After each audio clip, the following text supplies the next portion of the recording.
قاسم ایک on line company میں بطور ڈیلیوری بوائے نائٹ شفٹ کام کرتا تھا۔ اس کے گھر والوں نے کئی بار اس کو سمجھایا کہ وہ نائٹ شفٹ میں کام نہ کرے کیونکہ اس میں بہت خطرہ ہے، مگر قاسم نائٹ شفٹ کے کام سے بہت مطمئن تھا۔ اس نے اپنی ضد پر اڑا رہا اور پھر ایک رات جب وہ حسب معمول اپنی شفٹ پر کام کر رہا تھا تبھی اسے ایک دور دراز علاقے کا آرڈر موصول ہوا۔ اس کے پاس ہمیشہ دو آپشن موجود ہوتے تھے، ایک تو آرڈر کینسل اور دوسرا آرڈر ایکسیپٹ۔ قاسم کو پتا تھا کہ اگر کوئی بھی ڈیلیوری بوائے مسلسل 3 آرڈر کینسل کر دے تو شفٹ 2 گھنٹے کے لیے بریک ہو جاتی ہے، جس سے ڈیلیوری بوائے کو نہ صرف مالی نقصان ہوتا ہے بلکہ اس کی ریپوٹیشن بھی ڈاؤن ہو جاتی ہے۔ یہی وجہ تھی کہ قاسم بہت کم آرڈر کینسل کیا کرتا تھا۔ ابھی کچھ دیر پہلے ہی جو آرڈر قاسم کو موصول ہوا تھا، یہ آرڈر بہت ہی سنسان اور دور علاقے کا تھا۔ قاسم نے کچھ دیر سوچا اور پھر آرڈر ایکسیپٹ کر لیا۔ آرڈر کے پارسل کے لیے وہ ریسیونگ پوائنٹ پہنچا۔ تقریباً 5 منٹ کے بعد ہی اس کو اپنا پارسل مل گیا۔ اس نے موبائل پر لوکیشن سیٹ کی اور منزل کی طرف روانہ ہو گیا۔ رات 2 بجے کا وقت تھا۔ سڑک پر ٹریفک نہ ہونے کے برابر تھا۔ وہ تیزی سے اپنے منزل کی طرف رواں دواں تھا اور کچھ دیر کے بعد وہ ایسے علاقے میں داخل ہوا جہاں پر صرف چند فلیٹس کافی فاصلے سے بنے ہوئے تھے۔ وہ چپ چاپ لوکیشن کو فالو کر رہا تھا۔ ابھی بھی وہ لوکیشن سے کچھ دور تھا۔ پھر جب وہ ٹھیک لوکیشن پر پہنچ گیا تو اس کو بڑی حیرت ہوئی کیونکہ یہاں پر نہ تو کوئی فلیٹس تھے اور نہ کوئی مکانات۔ یہ ایک سنسان میدانی علاقہ تھا جس کے چاروں طرف درخت اور جھاڑیاں تھیں اور سامنے ایک قبرستان نظر آ رہا تھا۔ اس نے فوراً آرڈر ریسیور کی تفصیلات سے موبائل نمبر پر کال کی تو ایک لڑکی نے فون اٹھایا۔ قاسم نے اس کو بتایا کہ جو لوکیشن آپ نے سینڈ کی تھی وہ اس پر موجود ہے، پر یہاں تو میدان ہے اور سامنے قبرستان، آپ کس طرف ہیں؟ اس لڑکی نے بتایا کہ قبرستان کے سائٹ میں جو روڈ ہے اس پر تھوڑا سا آگے آئیں گے تو آپ کو ایک لال رنگ کی 3 منزلہ بلڈنگ نظر آئے گی۔ آپ نے اس بلڈنگ کے آخری فلور پر روم نمبر 15 میں آنا ہے۔ آپ آ جائیں، میں آپ کا انتظار کر رہی ہوں۔ قاسم نے دیکھا کہ قبرستان کے سائٹ پر ایک چھوٹا سا روڈ اندر کی طرف جا رہا تھا۔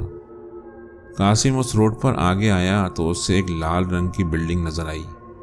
اسے یہ دیکھ کر بڑی حیرت ہوئی کہ یہاں پر اس بلڈنگ کے علاوہ نہ تو کوئی اور بلڈنگ تھی اور نہ ہی کوئی دوسرا مکان یا دکان تھی۔ بہرحال اس نے بلڈنگ کے سامنے بائک کھڑی کی، بلڈنگ کے مین گیٹ سے داخل ہوا اور سیڑھیوں سے چڑھتا ہوا 3ری منزل پر آیا تو روم نمبر 15 سب سے آخری کمرہ تھا۔ وہ کمرے کے سامنے آیا تو اس نے دیکھا دروازے پر تو تالا تھا۔ اس نے فوراً موبائل سے اسی لڑکی کا نمبر دوبارہ ڈائل کیا، پر اب وہ نمبر بند جا رہا تھا۔ پارسل اس کے ہاتھ میں تھا۔ اس نے تھوڑی دیر کوشش کی لیکن بار بار یہی جواب مل رہا تھا کہ آپ کا مطلوبہ نمبر میسر نہیں ہے۔ پھر اچانک اس نے قدموں کی آہٹ سنی تو وہ چونک کر پلٹا تو پارسل اس کے ہاتھ سے گر گیا۔ کالے کپڑوں میں ملبوس ایک انتہائی خوبصورت لڑکی جس کے لمبے لمبے سیاہ گھنے بال، چہرہ دودھ کی طرح سفید، آنکھوں میں گہری چمک اور چہرہ اس قدر حسین کہ قاسم اپنی سدبودھ ہی بھول گیا۔ اس لڑکی نے کہا، آپ مجھے ڈھونڈ رہے ہیں؟ الفاظ تو جیسے قاسم کے گلے میں ہی اٹک گئے۔ جی آپ کا پارسل لایا تھا، قاسم نے ہڑبڑاتے ہوئے کہا۔ وہ لڑکی آہستہ آہستہ قاسم کے قریب آتی جا رہی تھی اور پھر وہ قاسم کے بالکل قریب آ گئی۔ قاسم جیسے ہی پارسل اٹھانے کے لیے نیچے جھکا تو اسے لڑکی کے ہاتھوں کے لمبے لمبے ناخن نظر آئے اور پھر جب وہ پارسل لے کے سیدھا ہوا تو اس کی چیخ نکل گئی۔ وہاں پر لڑکی کی جگہ ایک انتہائی خوفناک بھیانک شکل والی بڑھیا کھڑی تھی۔ وہ گھبرا کر پیچھے ہٹا تو وہ بڑھیا چلائی، میرا پارسل مجھے دو، میرا پارسل مجھے دو۔ قاسم چلاتا ہوا وہاں سے بھاگا۔ وہ بے تحاشا بھاگ رہا تھا۔ وہ جلدی سے بائک پر بیٹھا اور بائک پوری اسپیڈ سے بھگانے لگا۔ اس کو پیچھے سے مسلسل آوازیں آ رہی تھیں، میرا پارسل مجھے دو، میرا پارسل مجھے دو۔ وہ بائک بھگاتا ہوا اس سنسان علاقے سے نکل آیا، لیکن اس کو مسلسل اب بھی پیچھے سے آوازیں آ رہی تھیں، اور انہی آوازوں کی وجہ سے وہ گھبرا گیا اور اس کی توجہ ہٹی تو بائک سلپ ہو گئی۔ وہ بائک سے گر گیا۔ اسی دوران لوگ اس کے گرد جمع ہو گئے۔